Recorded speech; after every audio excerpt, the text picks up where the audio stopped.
I have seen many videos and many articles where it has been mentioned that Ishwara or Bhagavan doesn't have any role in the working of law of karma. But that is not so. I would like to explain this law of karma in 3 stages. Am I doing or is Bhagavan doing? A person without a sin cannot experience a pain. So in those very, very, very rare situations, Bhagavan will use his swatantriyam, independence, and he'll curtail the effort that this person is taking. So what Bhagavan does is he creates situations where you decide. The next day, Ravana, instead of coming with a bow and an arrow, if he had come with an Anjali, with his hands folded, Rama would have. In this situation, how much free will does a person have?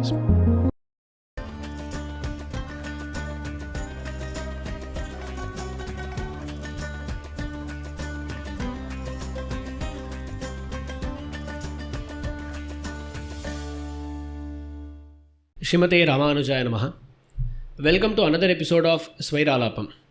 In the previous episode, we had discussed about the Charvaka philosophy and had also promised that we'll be speaking about various Indian philosophies. But in this video, we are going to discuss about a very important topic, which is karma. Actually, we had promised that we'll be doing a podcast on karma last year.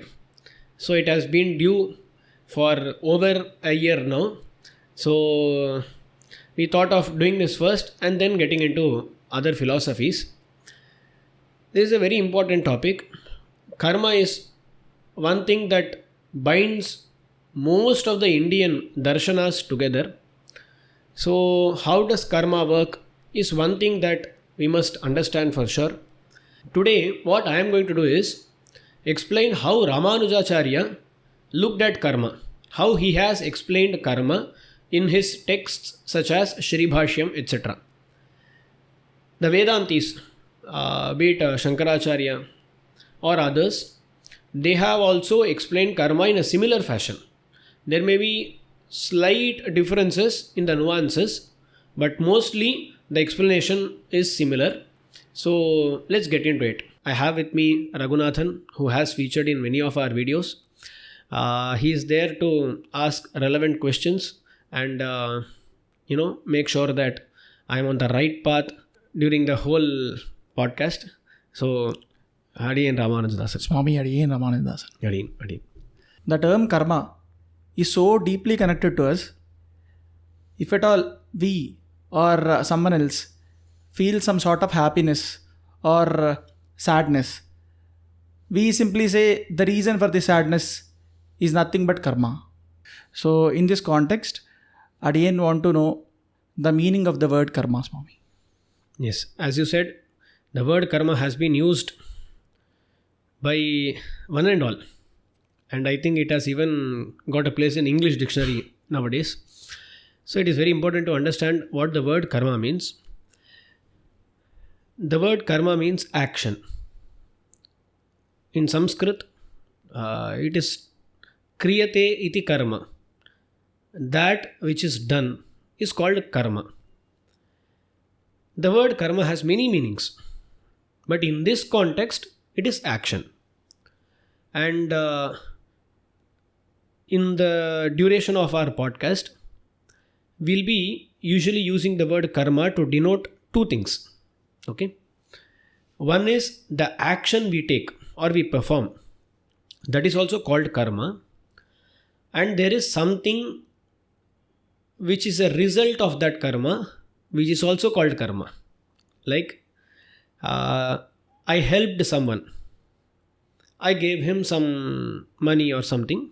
I helped him. So that is a good deed, good action, which is a karma, right? It leads to something we call apurvam. Like, I did this action now, and maybe that person who got that money may forget. I may forget. But we believe that whatever has been done will surely give its result at some point of time. Now the action I did has finished. I am going to get a result in future. So there must be something in between which makes sure that I get the result. So the intermediary is also called karma. Okay, the action we take is also called karma, and that which follows that, which is the intermediary, which makes sure that I get the result, is also called karma. Now you will see that the action we take is usually classified into three: manasa karma, vachika karma, kayika karma. Some mental action, that is manasa karma. Sometimes we voluntarily think about things, right? So that is manasam karma. And you have vachika karma. So we also perform some actions through words, that is vachika karma, basically speech. And the third one is that which we do with our body, that is kayikam karma, sharira karma. So there are three types of karma. Whatever it may be will lead to something that is also called karma, and to be specific, it is in most of darshans called apurvam, that which is in between. So in this context, karma will denote two things: the action I took and the intermediary that resulted. Okay, so this is karma. Swami, we generally hear two terms. One is punya and the other one is papa. So what are those? Basically, it can be considered as a wrong action and right action. So or a good action and bad action. Okay, good deeds, bad deeds. So punyam papam in some contexts denote the action we took. And sometimes I told the intermediary, right? So that is also called punyam or papam. Sometimes you say that I did some prayashchitam. Through that, I washed away my papam. So what got washed away? The action you took has been completed when you did that action. But that which resulted, the intermediary, that got washed away now. So the words punyam and papam also are used to denote the actions and the apurvam. Okay. So you mean the punya is papa is nothing but the result? It's not the result. The result is happiness or sorrow. There is something in between which stays with us or somewhere, which makes sure that I get the sorrow. Like I'll explain with an example. See, you saw something. You went to Tirumala, you got darshan of Venkateshwara Swami. Now, if I tell you to close your eyes and meditate upon his divine form, would you be able to do that? Definitely yes. So, see, when you had the darshan of Lord Venkateshwara, there was an impression that was created in you, maybe in your mind, in your soul, or in your brain, somewhere. Let's not get into what that impression is, but there is an impression that was created somewhere, which now makes sure that when you want to remember him, you can remember him. So there is something in between, right? Similarly, when you do an action, something is generated, which stays till you get the result. There is something, right? That is called punyam or papam, or basically commonly known as karma. So karma and the intermediary will be punya, papa, and the result may be sorrow or the happiness. If you want to understand this in one sentence, there is this action which leads to apurvam, which stays for a long time till you enjoy the fruit. Okay? The action and the apurvam both are known as karma. And whether they are good or bad decides if they will be called punyam or papam. Okay? Action, apurvam, result. Swami, what is the law of karma? See, there are many things which can be termed as a law of karma, but in today's podcast, I consider that the rule that every action that you take has a result is called the law of karma. Basically, we see that some things go unpunished, some actions go unrewarded in this world. You will find that very good people suffer and bad people sometimes seem to be happy. So the law of karma basically says that whatever action has taken place will surely be rewarded or punished according to what it is. Okay, this is the law of karma. In Shastras, it is said, avashyam anubhoktavyam kritam karma shubha shubham. Be it a good deed or a bad deed, shubham ashubham, avashyam anubhoktavyam. You have to surely experience the results. There is no escaping. Okay, so this is what I consider the law of karma. There may be many bylaws regarding this, but this is what I mean by law of karma. This law of karma brings most of the Indian darshanas together, like be it Bauddha matam, Jaina matam, other Astika matams. All these usually have one thing in common, that is the belief in karma theory. That whatever you do, you will reap the result at some point of time. When I say that all these schools of thought come together, it doesn't mean that they agree upon every aspect of this. Like there are many differences of opinion in how karma actually works. Okay, that may be our next part. So I am not of the opinion that all the schools of thought have a consensus regarding how karma works. Because you have the Buddhas, Jainas and all who don't believe in a creator or an Ishwara. And you have people like Mīmāṁsā who also don't believe in a creator or a god. So they have a different way of explaining what apurvam is, how karma works and all.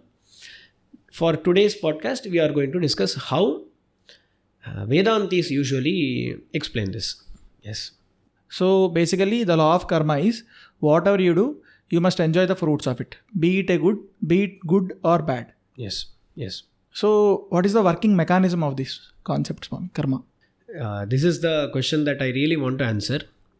In Ramanujacharya's Sampradaya, there is a vital role that Bhagavan plays. Even Shankaracharya and other Acharyas have specifically said that there is a very important role that Bhagavan plays. I have seen many videos and many articles where it has been mentioned that Ishwara or Bhagavan doesn't have any role in the working of law of karma. But that is not so. In the Brahma Sūtras, Rishi Vedavyasa clearly mentions that phalam ataha upapattehe.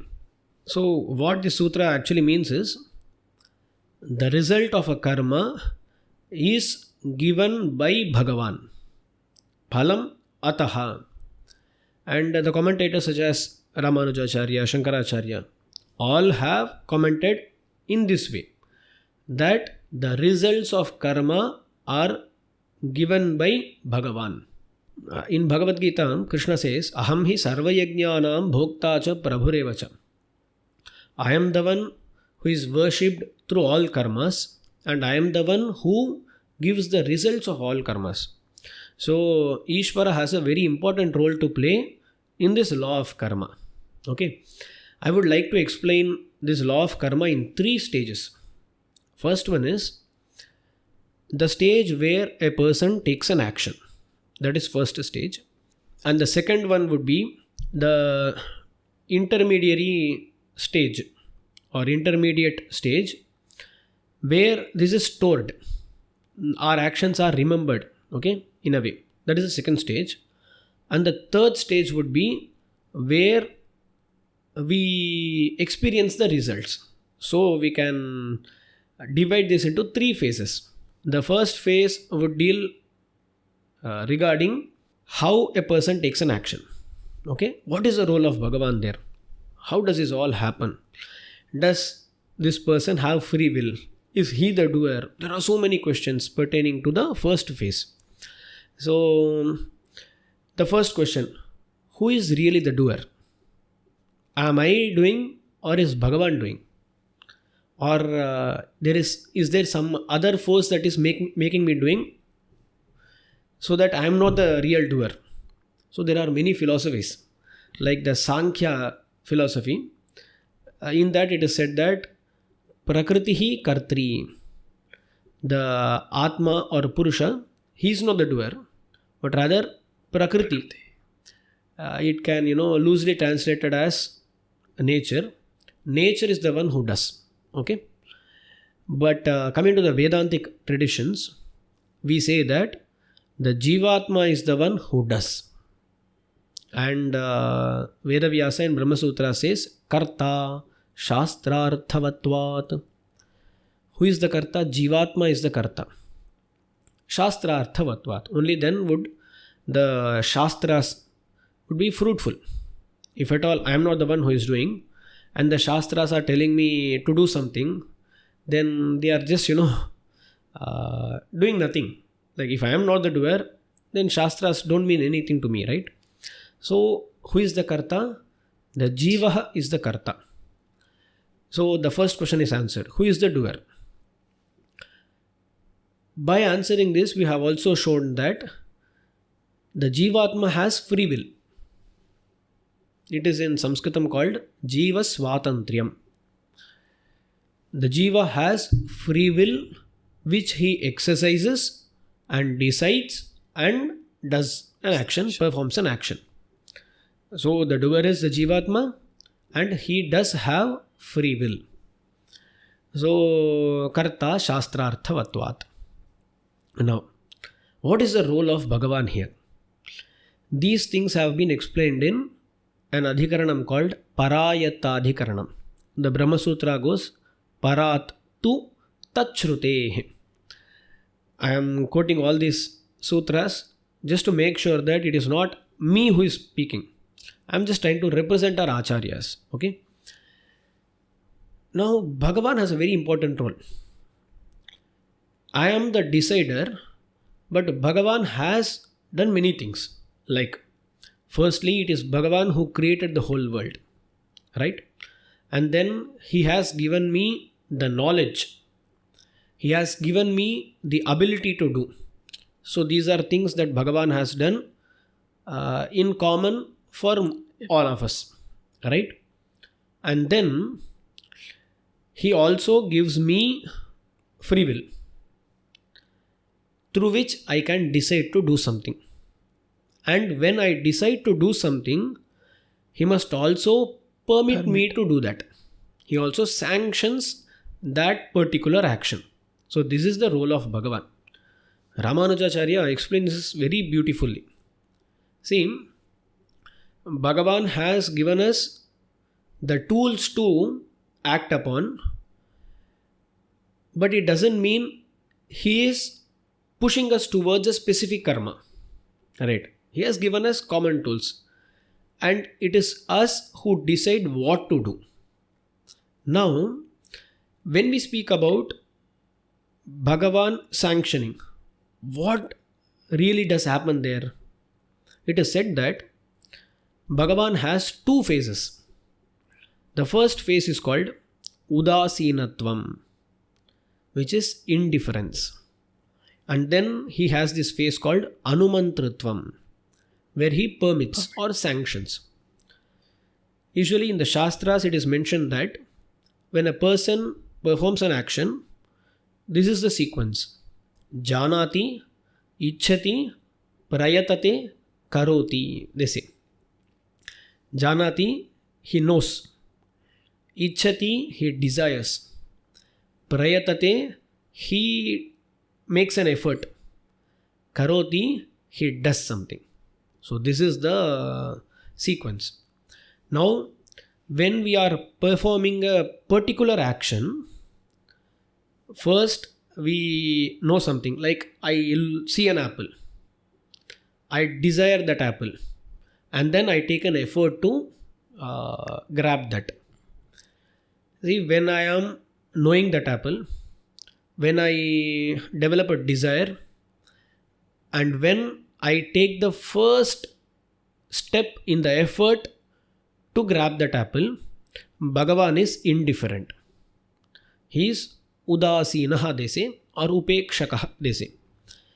He is indifferent. So he is not pushing us towards any decision. We decide, and then when we act upon it, at that moment, Bhagavan sanctions. He becomes Anumanta. Anumanta is the one who sanctions. He becomes the permitter. Without that permission from Bhagavan, we wouldn't be able to do anything. Okay? So Bhagavan's role here is being indifferent during the decision process. And when the action starts, at that moment, Bhagavan becomes Anumanta. So there is more nuance to this. Maybe we can discuss about that in later episodes. Usually they say that there is this sutra in Brahma Sūtras, Krita Prayatna Pekshastu Vihita Pratisiddha Avayyarthyadibhyaha. There is slight differences of opinion even in the Vedantic schools of philosophy. But according to Ramanujacharya, this is how the sutra is explained. So in each particular action, the first effort is seen by Bhagavan and permitted by Bhagavan, and hence, and so the action takes place. Now you may ask, is there a time when Bhagavan wouldn't permit? It is explained so in some commentaries. See, the karma is very interlinked, right? Now just assume that there is a person who wants to harm another person. Now he saw that person, he desires to hit him, and now he starts to take the effort. If at all the person in front of him has no papam, no sin at all, and if Bhagavan permits this person to hit him, then see, there is a person who has no papam, but now he must experience a pain. If this person hits, he must experience a pain. But that would be wrong. A person without a sin cannot experience a pain. So in those very, very, very rare situations, Bhagavan will use his swatantriyam, independence, and he'll curtail the effort that this person is taking. This usually doesn't happen, but Bhagavan reserves that capacity of permitting to himself. So sometimes he may not permit due to some circumstances. Okay, so this is the first phase when an action is taken. This action may be of three kinds. It could be a voluntary thought, or speech, or a bodily action. So this is the first phase of action. Let's get into the second phase, where this action is in a way stored. Now, when I perform an action, or a person performs an action, that action is completed in a matter of seconds or minutes or something. It is completed at one point of time. That particular action leads to something, that which I talked about earlier, the intermediary something. For the Mīmāṁsakas, they say, when I perform an action, there is something which is called apurvam that is created, which stays for a time, and in future it will give me a result. They just call it apurvam, that's all. Okay. It is also sometimes called adrishtam, that which cannot be seen. Similarly, there is another philosophy of the Naiyayikas. They say that when a Jivatma does an action, there is a resultant karma, that is Punyam or Papam. It is also called Dharma, Adharma in their texts. and that is stored in the Atma. It is the quality of an Atma. So when an action is done by an Atma, the intermediary, it is a quality of the Jivatma. They say Guna. So out of the 24 gunas they explain, there are 2 which are Dharma, Adharma. Punyam and Papam, which are kind of like stored in the Atma for them. But coming to the Vedantis, we believe that Bhagavan is the one who gives the results of karma. I have explained some verses even before, and in Phaladhikaranam this has been explained. So Bhagavan is the one who gives the results. So Ramanujacharya says that when a person performs an action, Bhagavan remembers that. So whatever we do is stored in Bhagavan's memory. I am just using some simple words, but basically the understanding is such. So Bhagavan remembers. It's not like he is going to memorize something. So because since he is omniscient, he will also know this, that this person has done a punyam or he has done a papam. So it is in Bhagavan's memory. Unlike the Nayayikas who say that the Atma holds punyam or papam, we say that it is in Bhagavan's memory that the impression is created. So I have done some action, I may forget that. The persons involved in that action may forget that. But there will be some person who will never forget that, and that is Bhagavan. There are many Upanishad Vakyas, Upanishad sentences which also say the same thing, which have been quoted in the Phaladhikaranam and all. So it is in Bhagavan's memory that this is stored. What Bhagavan does is, he also has ordered some people, like you must have seen in Puranas and all. We see that there is Yama and his minister Chitragupta who have the list of our karmas, right? So due to Bhagavan's order, these devatas, they also make sure that every karma is counted and its result is given. So it is due to the orders of Ishwara that Yama, Chitragupta, and there are many others who are involved in this process of giving results. Okay, but mainly it is in the memory of Bhagavan, because during Pralayam and all, there will be no other devatas. So it is stored in Bhagavan's memory, karma. Okay, so we can go deep in this also, but for now it's enough. So this is the second phase. Bhagavan remembers. So it's dependent upon each karma. Some may give results in a matter of days. Some may give results in matter of months. And some may give results only in next lives. Okay. So till Bhagavan deems some karma to be fit and deems the time to be fit, Bhagavan is patient and then he gives results. Swami, sorry for the interruption, Swami. But how do we decide what is punya and what is papa? Yes. See, in Bhagavad Gita, Krishna says, Tasmāt shāstram pramanam te karya vyavasthitau Jnatva shastra vidhanoktam karma kartum iharhasi. So, karya akarya vyavasthitau. To understand what is karyam, that which can be done, and that which is akaryam, which must not be done, there is only one source of knowledge, and that is Shastram. Tasmat Shastram Pramanam Te. So only through Shastras that we can know what is a good deed and what is not a good deed. So what is a Punyam and what is a Papam.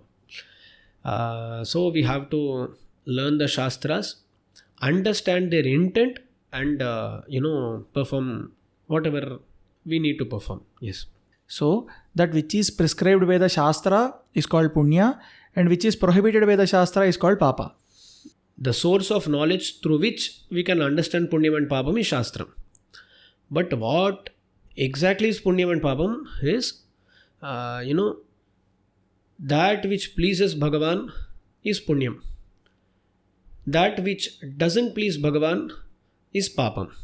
For example, Bhagavan says, Shruti smritir mamaivagnya yasta mullanghya vartate agnya chedi mamadrohi madbhaktopi na vaishnavaha. It goes on. What I want to explain here is Shrutihi smritihi mamaiva agnya, he says. Be it Shruti Vedas or the Smritis, they are my orders, he says. So, the Shastras mirror what Bhagavan's preferences are. So, Shastras kind of dictate what pleases Bhagavan and what doesn't please Bhagavan. And it is according to Shastras that Bhagavan deals with this karma. And it is not like Shastras were created by Bhagavan. We believe that the Vedas are apaurushaya. They haven't been created. So, from time immemorial, from Anadikala, Bhagavan and the Shastras have existed. The Shastras have always kind of mirrored Bhagavan's intentions. Yes. So, that which pleases Bhagavan is Punyam. That which doesn't please Bhagavan is Papam. For example, there is this shloka by Kuresha, Srivatsachinha Mishra, a very important disciple of Ramanujacharya, who says, Yatvat priyam tadiha punyam apunyam anyat. That which is priya, that which pleases you is punyam, and that which doesn't please you is papam. That's all. So, Bhagavan and Shastram are there from eternity, and the Shastras mirror Bhagavan's intentions. Yes. Swami, sorry for the interruption. Devarir can speak about the third phase, which you specifically mentioned earlier. Yes. We must get into the third phase. There is a lot of explanation that has to be given here. So let's get into it. The third phase is about how Bhagavan gives the results of karma. Okay. Now, the person, he performed an action, and after a while, Bhagavan decides to give the result of a particular karma. In this phase, we must understand that this world is full of people with their own free wills. Right? What Bhagavan actually does is, he brings people together. Like, I am explaining this very simply, in very simple terms. It is way more complicated and maybe cannot be comprehended by us, but the working is such. Just imagine there is a person with a papam, with a sin, okay? And there is a person who has the tendency to hit someone, okay? So Bhagavan will bring them together through various means. I am, explaining this in very simple terms. Bringing them together will also need many people. Each person with his own free will. So, Bhagavan is an omniscient being, right? So, he knows how to do this. We may not be able to comprehend that. But the basic understanding of the working is, there is a person with a free will and there is a person who has to enjoy or experience the result of his karma. So Bhagavan will bring them together. If at all there is a person who has not done any sin, Bhagavan will by some means make sure that he is not hit by anyone. We sometimes find that during big tragedies and all, many people lose their lives and all, but you will find some person, one person or two of them who escaped. So Bhagavan deemed that time not to be right to give that result to him. So recent Air India crash is one of such example maybe. Yes. It's very heartbreaking to speak about that incident. But yes, that's an example. You will find that some person escaped. Yes. So Bhagavan will make sure that a person with insufficient amount of sin is not inflicted by a pain, by a particular pain. Okay.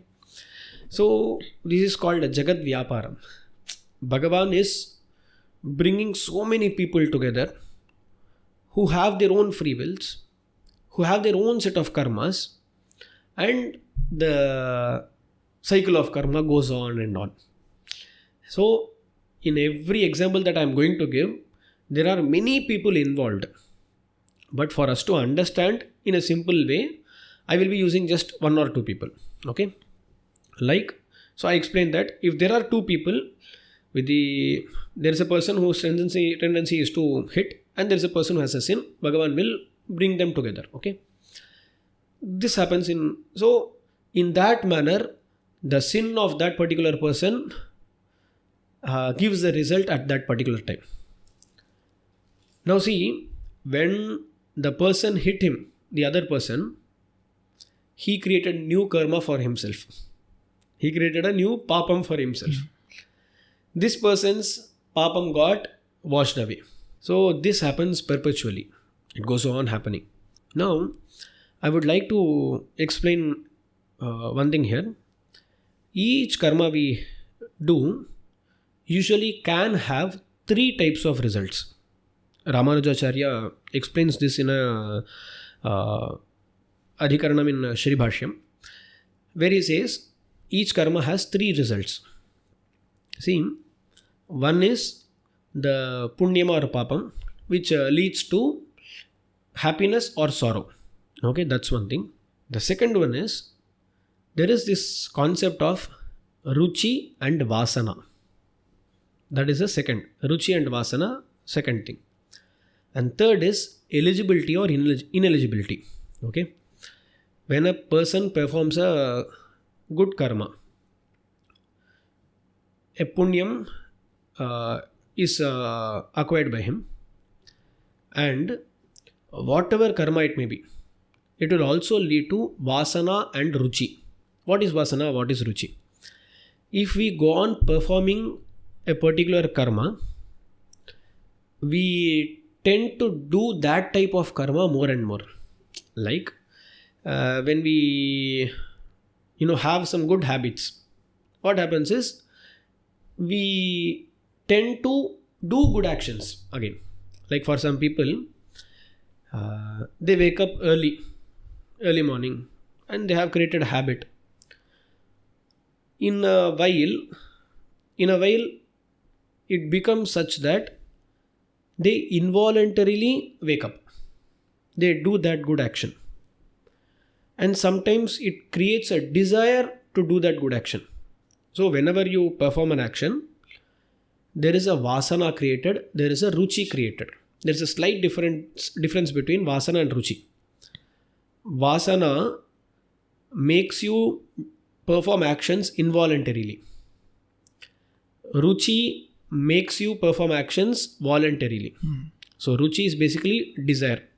You will find that for people who take coffee or tea at a particular time, like 3 p.m. or 4 p.m., every day at that time, they get a desire, to drink that coffee.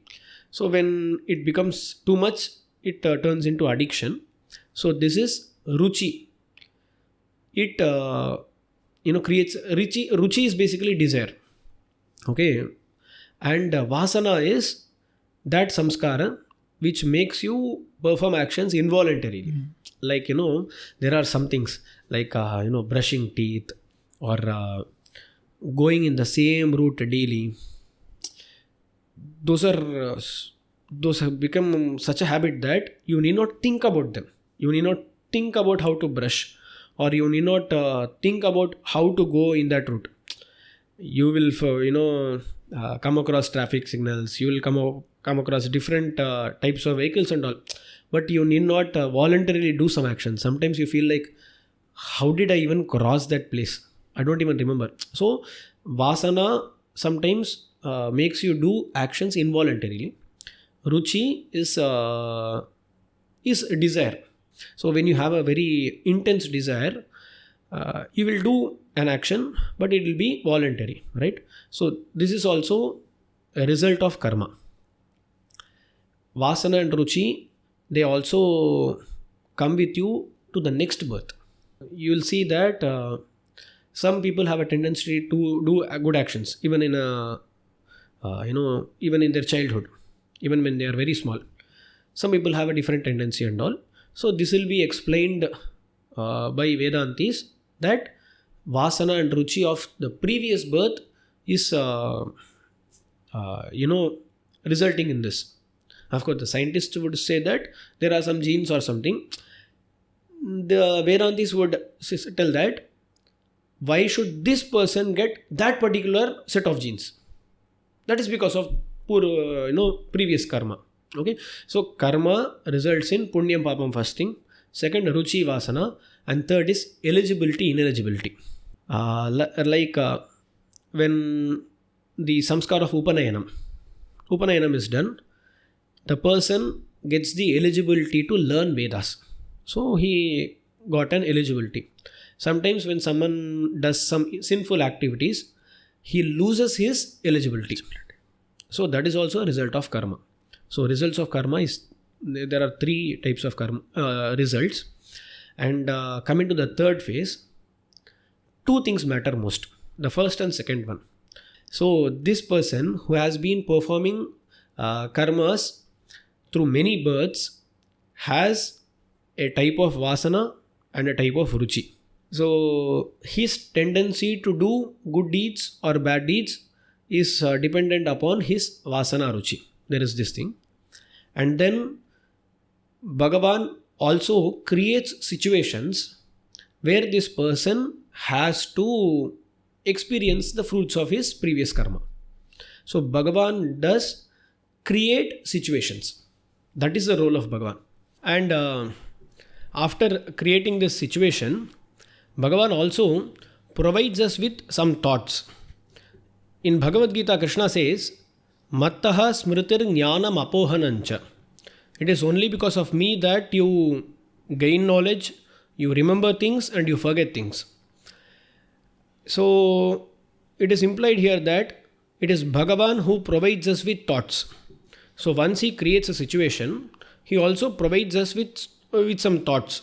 According to our past karma, we may be given good thoughts, like to do some good things, or some bad thoughts which lead us towards a bad deed. Okay, but though Bhagavan provides us with thoughts, he doesn't decide what thought we act upon. Okay, we find ourselves in situations where we get a bad thought, but we don't act upon it. Like sometimes a person may be walking on the road, he may find a note, maybe 500 rupee note or 2000 rupee note, something like that. He won't be finding 2000 rupee note now, but sometimes the thought arises, oh, let's keep it for ourselves. Then we subdue that thought. And act in a right way. So there are many situations where we get a bad thought, but we subdue that and act accordingly. So Bhagavan, according to past karmas, also provides these thoughts, but the deciding factor is the Jivatma. That is one thing that must be noted here. So situation, thoughts, there is this vasana and all. The Jivatma decides and acts upon it. This is one thing that I wanted to explain. And I usually use a story or an analogy to explain this. A person has done a small punyam. For that, Bhagavan wants to give him a fruit, literally a fruit. Okay, so I usually explain this in this way. Some children, they are playing cricket. A boy, he hits a long six. So the ball flies away to a garden. For practical purposes and for this example, let's assume that garden is no one's property. Okay. A boy who went chasing the ball ended up in the garden. While he was searching for the ball, he found the ball and he found a very juicy mango. And that mango was reachable. Now, Bhagavan has created a situation for that boy to make sure that he gets a result of his small punyam. Now there is this mango fruit. This boy can utilize that fruit in many different ways. One, he can pluck it, he can eat it, and if he does so, that punyam for which Bhagavan wanted to give this mango will be done. It's done. But Bhagavan will not force this person to eat that. It is that person who decides. So he may sometime think that I have got this mango. Why should I eat it myself? Let me share this with my friends. Okay. So now what he does is he takes that mango. He doesn't enjoy it completely. He shares it with his friends. Now what happens is he had a punya. Now Bhagavan created a situation which he used to create more punya. Right? Since he ate some of that fruit, maybe his punyam also, got depleted a bit. But since he did a good deed, he also accumulated some punyam. And sometimes, some people may use that fruit for some different purpose. That person could use that to hit an animal or hit someone else. So do some bad deed. So what Bhagavan does is he creates the situation. Now when he does the bad deed, maybe he did not enjoy the fruit, right? So his punya may be depleted or may not be depleted, but he ended up accumulating some papa. So in every situation, you can decide for yourself and accumulate more punyam or accumulate more papam, or just make sure that whatever punyam was there or papam was there, it is depleted. That's all. So what Bhagavan does is he creates situations where you decide. So Jivatma do have the independence. That is what we call free will or Jiva Svatantriyam. Okay. It is said by our acharyas that even Ravana had that independence. When Rama sends Ravana to his palace again, like once he was about to be defeated, Ravana, at that point of time, Rama says, now you can go. Gacchanu janami ranarditastvam. He says, Gacha. Now you may go. I permit you to go. Rama sends him. The next day, Ravana, instead of coming with a bow and an arrow, if he had come with an anjali, with his hands folded, Rama would have left Ravana alone. What Rama did is, he gave an opportunity to him to surrender. But he didn't use that. The point is, even a person like Ravana, who has very, dense durvasana, he also has an opportunity to do a good deed. Okay. So, we believe that that person has free will. Jiva Swatantriyam. Of course, not every person has free will like we assume. There are some mentally ill people, some other people who may not have free will as we understand. But Bhagavan will be knowing all that. How free is that being or not? So we find that there are some diseases, brain tumors and all, which cause people to do some wrong deeds. But Bhagavan will know that. He won't consider someone with a tumor doing a wrong deed as a wrong person. He knows, he has his own rules. And so we need not assume that these are not given a place in our understanding. Okay. So in a situation, each person can decide what he does. Now see, Bhagavan creates a situation to give you a result. If that result is not achieved, Bhagavan will create another situation. So Bhagavan will go on creating situations according to our past Punyam and Papam. That's all. This goes on and on and on, and this is called the cycle of karma. Swami, let us take a situation. There is one disaster, say earthquake. So in that situation, some 5,000 people will gather in a single place from different places in the world, and there the disaster will happen. So now Bhagavan created a situation called earthquake, and here the free will of the Jivatma, even if they try to run from there, so they died eventually. In this situation, how much free will does a person have? See, according to our past karmas, we are restricted. Like as humans, we can only do some actions. Like I can see up to a certain distance. I can hear sounds to a certain distance or from a certain distance. So we have our limitations. I can't fly. I can't run faster than a cheetah. Sometimes not even faster than a dog. So we all have our restrictions, which are the result of our past karma. See, according to whatever we have done, we are restricted. Even in our world, we see that for a very small crime, his jail is different. For a very heinous crime, you will find that their jail or prison or confinement is more strict and all. Similarly, according to our past karmas, we have free will, but it is also restricted to a level. You can think of doing anything, but you are restricted to a level.